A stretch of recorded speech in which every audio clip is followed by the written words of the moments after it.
There is the Queen, who just moments ago arrived at Westminster Abbey, where Prince William, her grandson, and Catherine Middleton will have their wedding on April 29th.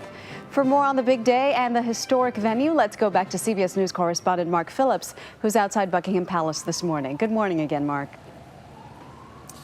Good morning, Maggie. Well, yes, it is the 29th of April, and it is Westminster Abbey, and this marriage, all rumors are eventually turning out to be true. The wedding will be held, as we say, at Westminster Abbey, which will once again be found to be the center of royal history. For a completely unrelated reason, the Queen was at Westminster Abbey today. The occasion was the opening of a Church of England synod that will deal with some of the fundamental issues facing the Anglican Church.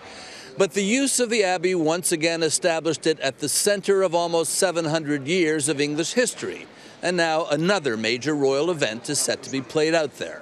The choice of Westminster Abbey is a bold one, as many people's strongest memory of the place is of William's mother Diana's funeral, which was held there.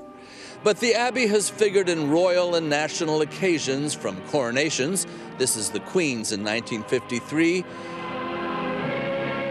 to weddings. This is Prince Andrew and Sarah Ferguson's in 1986, another royal marriage that didn't last. But William and Kate have already shown that they take a glass-half-full view of history. William gave Kate his mother's engagement ring, despite the fact that it too is associated with a failed marriage. He said it's his way of involving his mother in his current happiness. And the Abbey, which more than any place in Britain is associated with great royal events, is about to host another.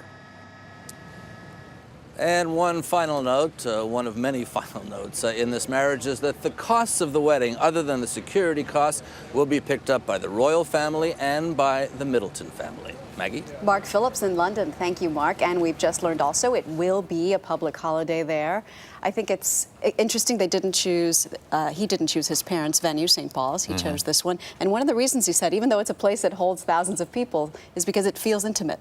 When you're right up there at the, at the front, it feels like an intimate setting.